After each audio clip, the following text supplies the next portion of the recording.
Le Bitcoin est plutôt stable sur un niveau clé. Que va-t-il se passer pour l'Ethereum lorsque ce dernier va redémarrer? C'est ce que nous allons voir dans l'analyse du jour. Mais avant de commencer, n'oubliez pas de vous abonner, de mettre un petit pouce bleu et de laisser un commentaire. Alors, comme d'habitude, on ne va pas perdre de temps, puisqu'on a pas mal de choses à voir. On va se diriger directement vers les crypto-mapes du jour. Et ce qu'on peut voir, c'est qu'elle est pratiquement entièrement rouge. Le Bitcoin, bah, il fait pas grand-chose, il rechute un petit peu. Mais voilà, ça a comme d'hab des conséquences, sur les altcoins, hein. Pendant que le bitcoin il perd 1, bah, on a les altcoins qui perdent en moyenne entre 5 et 10, voire même proche des 15 pour, certains. Le dollar, on va pas, s'attarder dessus, hein, tout simplement, il est toujours sur le pullback, le retest, de l'ancien range et on attend la résolution, hein, soit qui réintègre le range et ce sera une bonne nouvelle pour nous, soit qu'ils rebondissent et potentiellement qu'ils repartent faire des nouveaux plus hauts et ce sera plutôt bearish pour les cryptos. Le Bitcoin sur du court terme, eh bien, on est toujours dans le mini range. Alors, on est toujours dans ce, grand range, hein, grosso modo compris entre les 90 et les 104 K. Mais comme on l'a vu hier, si c'est pas déjà fait, allez voir la vidéo d'hier, analyse complète du Bitcoin. Donc le niveau clé, c'est, les 99-100 K, allez, on va dire que c'est les 100 K. Donc tant qu'il y a pas de résolution entre les 90 et les 100 K, il se passe pas grand chose. À plus court terme, on a un petit range entre les 98 et disons les 94 K. On est toujours bloqué dans cette figure aussi, hein, de fait une falling wedge. Donc, bah, on attendra, un peu plus, d'évolution. Pour l'instant, il ne se passe pas grand-chose, hein. On a essayé de sortir la falling wedge, on a été rejeté. Puis là, on va chercher, bah, on va encore une fois chercher le bas de la falling wedge et le bas du range aux alentours des, 94 K. Puis on verra bien, quand on y arrivera, la réaction. Mais pour plus de détails, allez voir la vidéo, d'hier. Voilà. Alors pour compléter la vidéo d'hier, c'est vrai qu'on n'a pas on n'est pas, retourné voir le MACD, hier. Donc on va y refaire un petit tour puisqu'on on en a déjà parlé la semaine dernière, mais peut-être certains ont loupé la vidéo et puis on n'y a pas passé assez de temps. Donc avant d'aller sur l'Ethereum, on va repasser un petit peu de temps sur cette donnée qui est bien entendu le MACD weekly sur le Bitcoin et on a eu, il y a 2 semaines et demie maintenant, un croisement bearish sur le MACD. Donc, comme vous pouvez le voir, je vous ai entouré tous les dernières fois où on a eu des croisements bearish sur le MACD. Donc, c'était ici en 2018, encore en 2018, en 2019, 2021, 2021, 2022, 2023, 2024 et dernier 2024. Et je vous ai mis bah, exactement, vous voyez, hein, le même niveau à chaque fois, ici où on se situait et quelles en ont été les conséquences. Donc, comme on peut voir ici, janvier 2018, fin décembre, début janvier 2018, eh bien, après le croisement, c'était tout simplement le début du, bear market. Ici, aux alentours de octobre-novembre 2018, eh bien, le croisement, ça nous a donné cette grosse chute, donc 50 de chute sur le bitcoin. Ici, ça nous a donné toute cette correction, qui s'en est finie par la grosse correction, au moment du covid en 2020, donc avec, plus de 70 de chute. Ici, c'était, le premier top de marché lors du dernier, bull market avec une correction de 50. Ici, c'était le début du bear market. Ici, c'était après le rebond, bah, le début, la phase, heu, plus, la plus puissante du bear market, donc toute cette chute, hein, qui nous a amené des 48 000 jusqu'aux 15 000. Ici, c'était la petite correction, la première correction, de ce nouveau cycle haussier. Ici, c'était la correction qui nous a fait chier pendant 8 mois l'année dernière et là, voilà, on en est, donc c'est une correction de, environ 34. Ici, je crois que c'était 25 et on en est là. Donc ce qu'on peut voir, c'est que il ne faut pas prendre à la légère les croisements weekly du MACD. Alors on va voir qu'il y a des petites exceptions, comme pratiquement tout le temps sur les indicateurs. Aucun indicateur pratiquement ne marche à 100 à part sur vraiment, de temps en temps, les très, très gros time frames. Mais ce qu'on peut voir, c'est qu'on a eu à chaque fois des chutes de, grosso modo, la plus petite, c'était celle-là, donc de 25 à 70 avec souvent 50 de chute. Alors, les petites exceptions, on a 2 petites exceptions. On a plutôt une petite exception ici, là, vous voyez? Ici, là, hop, on a eu alors, on va peut-être zoomer. Est-ce qu'on peut faire ça? Hop là, voilà, ici, vous voyez, on a 2 bougies rouges ici. Tac, tac. Et ça correspondait à la première partie, vous voyez la chute s'est fait en A, B, C, à cette première chute. Mais on a eu un rebond et on a décroisé rapidement, un petit fake out en fait. Donc c'était un double petit fake out, quoi. On a eu un premier ralentissement, on a recroisé à la hausse, mais immédiatement, on a recroisé à la baisse et puis, ouais, on a quand même eu, ce mouvement correctif qui a duré quand même 6 mois. Donc voilà, c'était un petit fake out, mais qui finalement nous a quand même donné au final, la correction. Donc voilà. On a eu à l'inverse, où c'est que je le trouve? Voilà, ici justement, ici vous voyez, c'est l'inverse, un fake out bullish. Hop, vous voyez, on a eu 2 bougies vertes et une un peu plus basse, vert clair. Et on a eu, bah, on a quand même eu un rebond, hein, de 33 000 à 48 000, donc c'est pas non plus, rien du tout. Mais en quelque sorte, c'était plutôt un fake out, voilà, qu'on a eu quand même 40 de hausse sur ce petit truc, mais voilà, c'était un fake out parce que c'était juste un rebond et après on a recroisé, on est reparti à la baisse. Donc vous voyez, c'est pas non plus fiable à 100, mais globalement, c'est quand même assez fiable.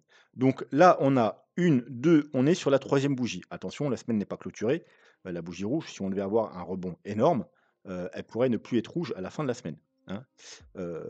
Et puis 3 bougies rouges, on a vu que c'était le maximum pour les fake out, c'était 3 bougies rouges. Donc pareil, si on commence à rebondir cette semaine et puis le rebond se poursuit la semaine prochaine, effectivement, ça pourrait être un fake out, surtout qu'on l'a vu, sur le time frame 3 jours et daily, les signaux sont quand même un peu plus, positifs.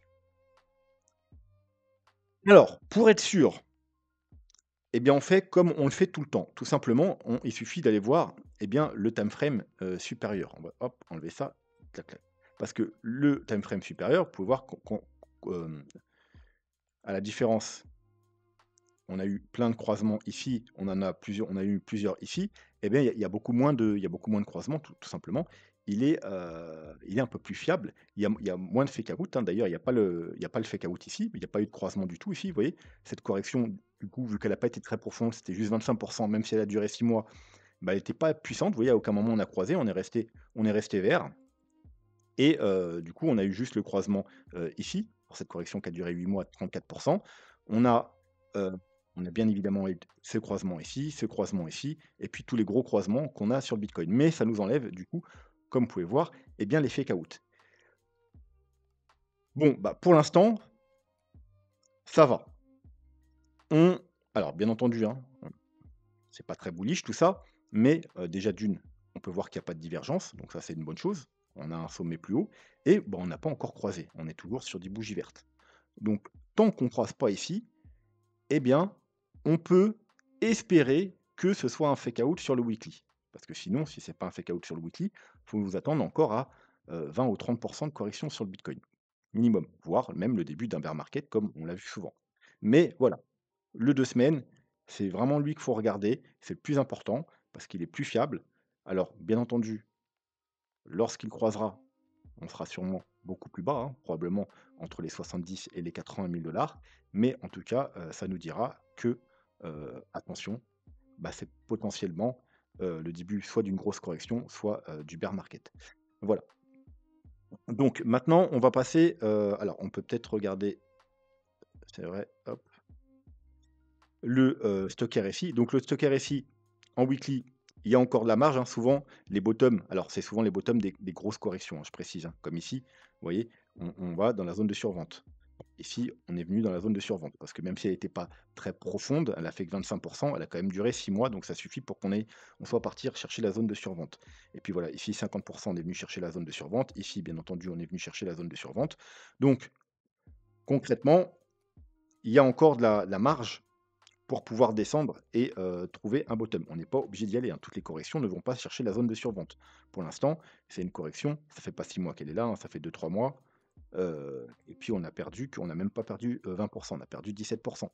Donc on n'est pas obligé d'aller chercher la zone de survente. Mais en tout cas, si on y va, bien entendu, et qu'il y a des signes de retournement, ça peut être un bon moment, pour trouver un, bottom.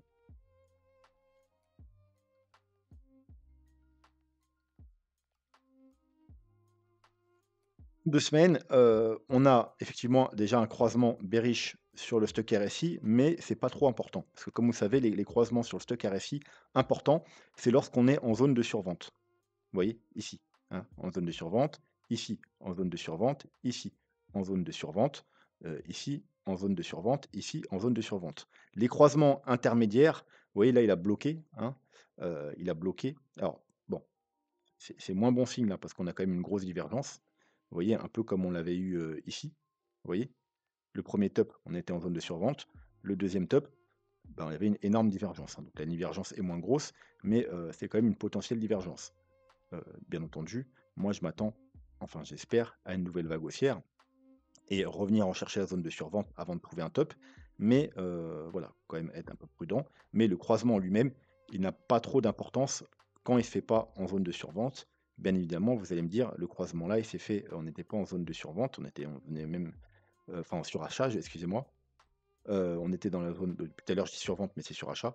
On était même revenu la zone de survente, mais voilà, c'est parce qu'on a fait un double top et il y avait une grosse divergence. Bon, OK, il y a la divergence aussi ici, mais voilà. Bon, je dirais que tant qu'ici ça n'a pas croisé, on peut espérer une, nouvelle jambe, haussière. Et en mensuel, le MACD va toujours bien et là, bah, c'est pareil, le stock RSI, hein. Là, on est par contre, hein, sur un potentiel M-top, en zone de survente. Mais tant qu'on n'est pas repassé, on est en train de croiser, hein. On est en train de croiser. Bon, bien entendu, le mois n'est pas terminé, encore une fois. Si le mois devait se terminer bullish, on décroiserait.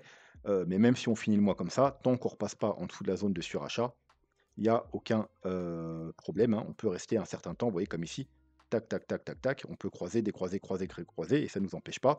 Au contraire, c'est une période très bullish, hein, ici avec des petites corrections à chaque fois, mais on peut monter, très haut, hein. Tant qu'on ne repasse pas en dessous comme ici, ça marquera probablement la fin du bear market, ben je vais dire: «Tout va bien». Allez, bon, bah, maintenant ça que c'est vu, on va passer sur, l'Ethereum.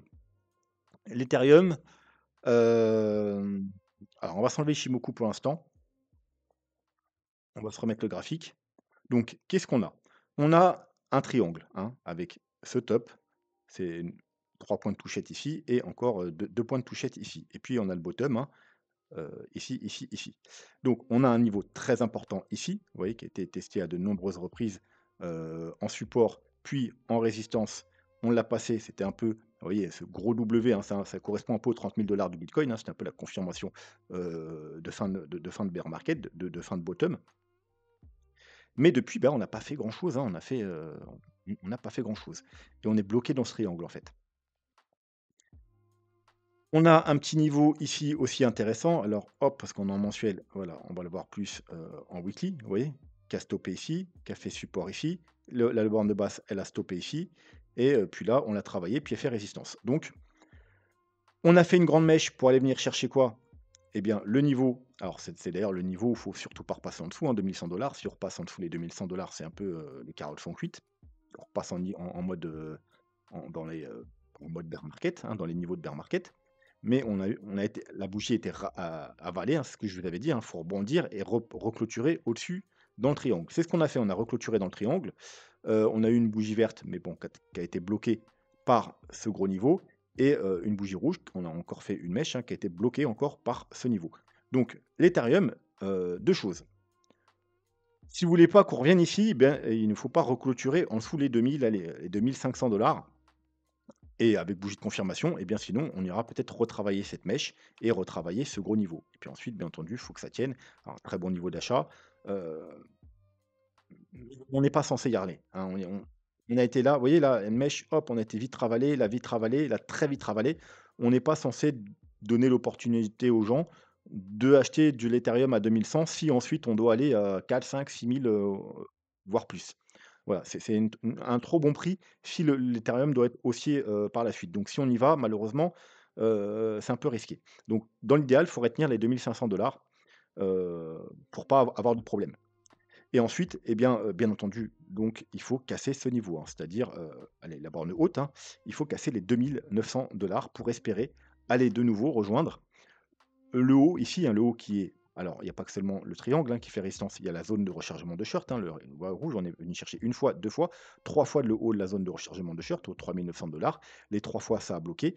Donc voilà, donc là, encore une fois, hein, depuis ce niveau-là, heu le triangle, il est dans la zone de rechargement de short, donc entre les 3 600 et les, 3 900, c'est l'objectif si on arrive à recasser les 2 900 et puis ensuite on verra, hein, si on arrive à casser effectivement, on ira chercher bien entendu, les targets, supérieurs qui vont, pour ma part, jusqu'à pratiquement 9 000 $, hein. Alors les targets sont de 4 460 et oui, ce serait, faire un, heu, bah, juste aller au niveau des plus hauts qu'on a fait au dernier bull run. Alors ça, c'est la target minimale. La target principale se situe ici entre les confluences, hein, entre les 5 800 et les, 6 100 $, c'est ma target principale et puis ensuite on a la target haute, aux, 8 600 $, hein. C'est toujours, c'est des targets tout simplement faits avec, les extensions Fibonacci. On va pas le refaire aujourd'hui, mais, voilà, on en a déjà parlé, on en reparlera plus tard, c'est pas la vidéo, du jour.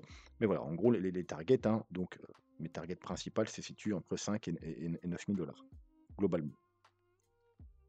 Bon, maintenant, donc 2 possibilités. Si on tient les 2 500 $, c'est bien, sinon on pourrait retourner aux 2 100 $ et là, ce sera un niveau critique et que c'est un très bon niveau d'achat, mais un niveau critique et si on arrive à passer les 2 900 $, on pourrait aller rechercher la zone comprise entre les, 3 300 et les, 3 900 $ et là, ce sera le niveau clé, hein. Soit ça passe, soit nouveau rejet et là, bah, forcément, ça va être, compliqué ou soit on ira rechercher les targets que je vous ai donnés. Bon, maintenant, ce qui nous intéresse, nous, comme je vous ai toujours dit, un Ethereum haussier, c'est bien, mais s'il ne surperforme pas le Bitcoin, bah, ça sert à rien, hein. Quand on se place sur des altcoins, même sur l'Ethereum qui est théoriquement plutôt fiable, mais pour l'instant, alors oui, hein, il est plutôt stable, mais gros rendement. Donc il n'y a aucun intérêt de se placer sur des actifs plus risqués que le Bitcoin si les rendements ne sont pas supérieurs. Donc avoir un Ethereum qui repart à la hausse, c'est bien, mais ce qu'on veut nous, c'est qu'il surperforme le Bitcoin. Sinon, autant rester sur le Bitcoin ou se placer sur le Bitcoin. Donc, ce qui nous intéresse, nous, c'est ce graphique-là. Ethereum contre Bitcoin, hein. Et ce qu'on peut voir, c'est que depuis euh, 2017, il est baissier. Alors, il est baissier, bien entendu, dans cette phase de baisse, il a connu une grande phase de hausse, hein. C'était le dernier bull market, hein, de 2019 jusqu'à 2000, bah, le top du bull marché en 2021. Il a fait un double top ici en 2022, voilà. Mais grosso modo, et sur cette période, il a surperformé le Bitcoin de 400, plus de 400, c'est-à-dire x5. C'est-à-dire le Bitcoin, lui, il a fait, on sait rien, x5, et ben l'Ethereum, il a fait x25. Voilà, c'est ça qu'il faut voir, hein, quand ça surperforme de 5 fois, mais il y a l'actif, l'autre actif aussi, il monte pendant ce temps-là, hein. Donc pendant que l'Ethereum, il a fait 5 fois ce qu'a fait le Bitcoin, lui, il a aussi, été multiplié par, au moins 5. Donc ça veut dire que voilà, il y a eu une très grosse phase haussière sur l'Ethereum et nous, c'est ça qu'on recherche, hein. C'est ça qu'on recherche. Donc on recherche une nouvelle phase où l'Ethereum va surperformer le Bitcoin. Alors pas forcément autant que ça, mais ne serait-ce que x2 par rapport au Bitcoin, on serait content, hein, parce que par exemple, si le Bitcoin il fait un x2, il arrive aux 200 000 $, bah, l'Ethereum il ferait un x4, hein, tout simplement. Donc là, il est environ à 2000, il sera à peu près vers les 8 000 $. Donc ne serait-ce qu'un x2, nous, ce serait suffisant. Bon, alors on en est où? On avait un petit triangle. Alors on avait un niveau, deux niveaux clés, vous voyez les deux rectangles ici. Alors ce niveau-là a été travaillé très longtemps. On a cassé en même temps le triangle, vous voyez, ici. Et je vous avais dit: «Attention, si on casse ça, ça va être très compliqué pour l'Ethereum et il vaut mieux être sur le Bitcoin». On a cassé, on est venu faire un pullback parfait ici, on a cassé les 2 niveaux en même temps et puis voilà, depuis on a perdu, hop, on a perdu jusqu'au maximum 57 et au niveau actuel 50. Voilà, donc il fallait bien sortir de l'Ethereum à ce niveau-là. On est venu rechercher, eh bien, le niveau ici et là, on se trouve actuellement pile poil sur un niveau clé. Vous voyez? Ce niveau-là, on est en mensuel, hein. On a 4 bougies mensuelles ici, qui ont bloqué ici avec des 2 mèches ici, mais on a bloqué sur 4 bougies mensuelles. Lorsqu'on a passé, on a pu avoir une grosse hausse. On est revenu tester ici avec une mèche et puis on est venu retester pendant 1, 2, 3, 4, 5, 6. Donc pendant plus de 6 mois, on a testé ce niveau qui a fait support. On l'a cassé, de nouveau, il a fait résistance pendant de nombreux mois. On l'a recassé, on est venu chercher la borne haute. Hop, on est revenu chercher la borne basse, un petit fake out et bim, hop, on réintègre. Très bon moment pour rentrer les petits fake out. Et hop, encore on a bloqué 2 mois sur la borne haute et puis on l'a cassé, puis on a pu avoir, voilà, une belle hausse. Bon, là, la borne haute, elle a 2 mois, elle a fait support, on l'a cassé, 2 mois, elle a fait résistance et on est venu chercher la borne basse. On a fait une jolie mèche en dessous de la borne basse, mais on a réintégré. Attention, le mois n'est pas fini. Donc ce qu'on veut nous, dans un premier temps, c'est bien entendu clôturer le mois au-dessus de ce niveau. Si on clôture en dessous, c'est mauvais. Bien entendu, vous savez, comme toujours, il nous faut des bougies de confirmation, hein. Sinon parce qu'on pourrait très bien, clôturer en dessous, mais le mois d'après, hop, réintégrer, ce serait juste un fake out. Exactement la même chose, vous voyez, qu'on fait ici, hein. On clôture le mois en dessous, mais il nous faut la bougie de confirmation. Il n'y a pas de bougie de confirmation, on réintègre, c'est très bullish et hop, on peut partir à la hausse. Les fake out, c'est toujours très bien. Mais on préférait déjà éviter de clôturer en dessous. Donc, premièrement, si on arrive à clôturer au-dessus, c'est bien. Deuxièmement, si on arrive le mois prochain à avoir une bougie verte au-dessus du support, heu, c'est mieux, c'est même un très gros signal, bullish. On va probablement repartir à la hausse, chercher bien entendu dans un premier temps la borne haute et puis surtout ce gros niveau-là, hein, ce gros niveau-là, tout simplement parce qu'on a, bah, le bas de la zone, blanche ici et également toujours cette trendline, hein. Donc vous voyez, hop, hop, hop, hop, hop, hop, hop, on monte, voilà, hop, alors on va pas aller le chercher tout de suite, voilà. C'est ce niveau-là qu'on va aller chercher. Alors voilà, mars, tac, tac, tac, tac, tac. Voilà, ce serait peut-être pour alors entre, juin et décembre, hein. Théoriquement, bah, si tout se passe bien, ce sera à peu près la fin du bull market. Si on il n'est pas déjà fini bien sûr, ce serait la fin bull market et on irait ici. Alors, je m'attends pas à ce qu'on casse et ce qu'on aille chercher jusque-là, pourquoi pas, hein? Si l'Ethereum est très bullish, on pourrait. Mais ne serait-ce que si, à partir de maintenant, si on vient rechercher juste ici. Vous voyez, on est à 93, c'est presque un fois 2. Et si on vient rechercher carrément, bah, la trendline, hein, tout simplement, on est à plus de 100. Donc on est aux alentours des 100 dans cette zone. Un fois 2, c'est ce que je vous ai dit, c'est exactement ce que je recherche moi sur le bitcoin, sur l'Ethereum. Je ne demande pas plus qu'il fasse fois 2 par rapport au bitcoin. Parce que si le bitcoin il fait un fois 2, ça me mettrait un fois 4 sur l'Ethereum et bah, un fois 4, moi je suis très content. Voilà. Bien entendu, s'il devait s'exciter et aller rechercher carrément le niveau en haut ici, alors voire plus haut, hein, voilà. Mais là, on est déjà sur du 191. Ça fait pratiquement du x3. Donc si le bitcoin, il fait un x2, ça ferait du x6. Bon, bah, pourquoi pas, ça me paraît un peu beaucoup parce que là, 2 600 x6, 12 000, on serait dans les 14 000. Bon, voilà, c'est pas vraiment pas les targets que j'attends. Donc c'est pour ça que je pense que si on devait aller quelque part, bien entendu, ce serait, dans cette zone-là.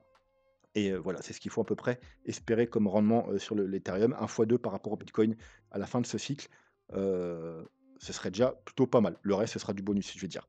Mais bien entendu, il faudra à tout prix garder ce, niveau. Alors sur les indicateurs mensuels, hein, on est baissier.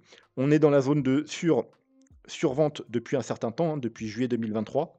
Vous voyez, beh, ici dernier bear market, on y est resté aussi longtemps ici, hein. Vous voyez, on y est resté longtemps et puis quand on a repassé au-dessus, eh bien, gros signal, voilà. Donc ce qu'on voudrait voir, c'est la même chose, repasser au-dessus. Bon, lui ici, on est en mensuel, le MACD, c'est trop lent. On a le signal, assez tard, hein. On a le signal oh quoique on l'a pas eu si tard que ça, mais bon, on l'a un peu plus tard. Mais bon, voilà, on est loin d'avoir un signal. Donc ce qu'on fait, bah, c'est simplement, on va descendre dans les time frames supérieurs. Le mensuel, c'est un peu trop gros. Voilà, donc les niveaux supérieurs, en 2 semaines et ben, même en 2 semaines, on peut voir que malheureusement sur Stock RSI, il y a pas mal de fake out, hein. Vous voyez, il y a pas mal de voilà, bah, on est quand même dans la borne basse et effectivement, si on pourrait faire un joli W là et remonter là, ce serait un joli signal. Mais, ça veut pas dire qu'on va aller to the moon parce que vous voyez qu'il y a trop de faux signal, et trop rapide le Stock RSI. Bon, par contre, ici, on n'a pas eu tant que ça de fake out, hein. Alors là, il y a eu une seule bougie, on va même pas compter, hein. C'était comme vous voyez là, hop là, on a failli repartir. Bon, on n'a pas eu la bougie de confirmation, donc c'est pas compté. Et puis là, on était vraiment, voilà, si vous achetez là, parce qu'il y a une bougie verte ici, alors qu'on est sur une très grosse résistance, bon, c'est un peu stupide. Mais on aurait, hop, les semaines après, réussi à casser, avoir notre deuxième bougie verte, là, ça aurait été un gros signal et là, on aurait pu, acheter.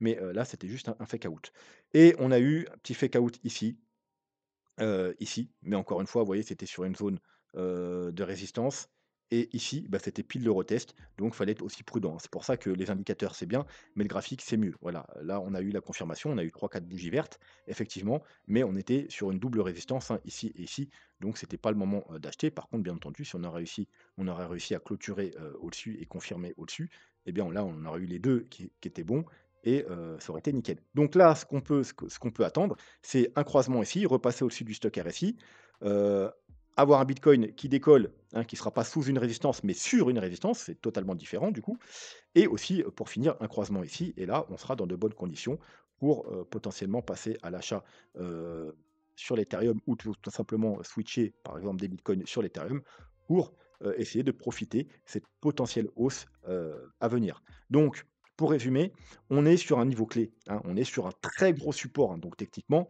c'est un bon niveau d'achat pour l'Ethereum. Mais, qui dit support qui peut être cassé. Donc niveau d'achat, c'est bien, mais vaut mieux attendre des confirmations. Alors, les plus agressifs peuvent même passer en weekly, mais voilà, donc en weekly, hop, on aura les confirmations indicateurs avant, vous voyez? Pareil, on est sur un petit W ici, mais voilà, hein, c'est toujours un peu plus risqué, tout dépend, voilà. Mais en tout cas, on peut aussi, faire avec, le graphique lui-même. Bon, vous voyez, alors, mon vieux quand même passer en 2 semaines, avoir au moins une bougie verte et puis une bougie de confirmation pour vraiment, quand même être sûr que ce support tient. Et tant qu'on tient ce support, eh bien, on restera bullish et on pourra aller rechercher, beaucoup plus haut. Est-ce que Ishimoku, il nous dit quelque chose? Ah bah non, bah, Ishimoku, il va nous rien nous dire là parce qu'il va nous c'était sur, l'Ethereum que je voulais mettre Ishimoku. Hein, Ishimoku là, il est juste, ultra baissier, hein, vous voyez? Alors, Ethereum Ishimoku, c'est ça que j'ai oublié de vous dire tout à l'heure. Hop, donc en weekly, on est totalement bearish, hein, on est en dessous la Tenkan là qui jaune le nuage. Faut récupérer les 2 800 dollars, pour espérer faire quelque chose. En 2 semaines, on est, heu, on est sur le dernier support. On vient de casser la Kijun et la Tenkan qui sont cumulés aux 3 100 donc pour vraiment avoir une grosse confirmation sur l'Ethereum de reprise haussière, c'est les 3 147, bon, on va arrondir, hein, 3 150 qu'il faut casser. Par contre, il faut éviter, hein, comme je vous ai dit tout à l'heure, casser les 2005, vous vous rappelez? Je vous ai dit éviter de casser les 2005. Bon, bah, là, si on casse les 2005, on casse le dernier support et on passe totalement bearish, en 2 semaines sur, l'Ethereum Ishimoku. Donc voilà pourquoi autre raison supplémentaire, il faut éviter de casser les 2005. Et en mensuel, on est sur un niveau clé encore, hein, voilà, les 2 500 c'est la Tenkan, la Kijun, excusez-moi, donc Kijun mensuelle très puissante, hein. Les 2 dernières fois qu'on a cassé la Kijun mensuelle, c'était ici en 2018, bear market, et ici en, 2022, bear market. Voilà, on ne les a pas cassés, voilà, il y a eu que 2 fois, ici, et à chaque fois, c'était le début d'un bear market. Donc bon, vaudrait mieux éviter de casser la Tenkan, hein, encore une fois, c'est vers la Kijun, excusez-moi, vers les 2 600 C'est du mensuel, bien entendu. Encore une fois, même si on clôturait en dessous, donc déjà, il y a le nuage juste en dessous, hein, donc vous voyez qu'on est un petit peu protégé et puis il nous faudrait une bougie de confirmation, hein. Mais si on a une clôture plus une bougie de confirmation, dans le nuage, heu, bah, malheureusement, ça risque d'être la fin pour l'Ethereum. Contre, encore une fois, on est sur un très bon ni techniquement, on est sur un très bon niveau d'achat parce qu'on est sur un très gros support. Vous voyez, c'est la même chose qu'ici, on a fait support sur alors tiens, hop, bon exemple, vous voyez ici, grosse mèche, on réintègre, grosse mèche et on clôture très légèrement en dessous de la Kijun. Mais c'est pas grave, puisqu'on n'a pas la bougie de confirmation et après on a pu repartir à la hausse. Donc vous voyez que même si à la fin du mois, on clôturait légèrement en dessous, bon déjà on serait pile poil sur le nuage, vous voyez? Un gros plat de nuage ici, hein, aux 2 500. Après je vous ai dit 2 500 niveau important. Heu et le mois d'après, si on a une belle bougie verte et qu'on récupère les 2 600 et qu'on clôture au-dessus, ce sera très bullish, hein, petit fake out. On vient se poser sur le nuage et on repart. Par contre, si on clôture sous les 2 500 dans le nuage et qu'on confirme, le mois d'après, eh bien, on va venir chercher le bas du nuage, environ les 2 200 qui sera très proche, rappelez-vous, du niveau clé, que je vous avais donné de cette ligne blanche et voilà, support de la dernière chance, mais ce sera déjà, problématique. Puis en plus, ensuite après si ça casse, eh bien, c'est terminé. Fin, du game pour Ethereum. Voilà, donc pour résumer, Ethereum est sur un niveau clé, un très gros niveau de support. C'est, vraiment un très bon niveau d'achat, mais il vaut mieux attendre les confirmations, que ce soit par rapport à l'Ethereum et également par rapport au Bitcoin. Parce que c'est bien d'avoir un retournement haussier sur l'Ethereum, mais s'il ne surperforme pas le Bitcoin, bah, ça sert à rien, autant rester sur le Bitcoin. C'est, beaucoup moins risqué parce qu'en cas de chute, l'Ethereum risque de chuter beaucoup plus que le, Bitcoin.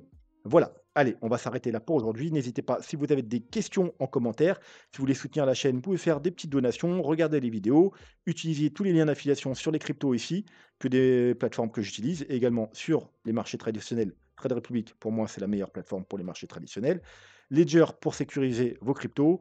Petite possibilité de faire un don rapidement ici par YouTube. Et sinon, le meilleur moyen, c'est tout simplement de vous abonner, de mettre un petit pouce bleu et de laisser un commentaire. Voilà, donc en commentaire, n'hésitez pas, par exemple, à me donner vos altcoins que vous voulez que j'analyse lors des prochaines vidéos. Voilà. Sur ce, moi, je vous souhaite une très bonne soirée et je vous dis à jeudi. Tchuss.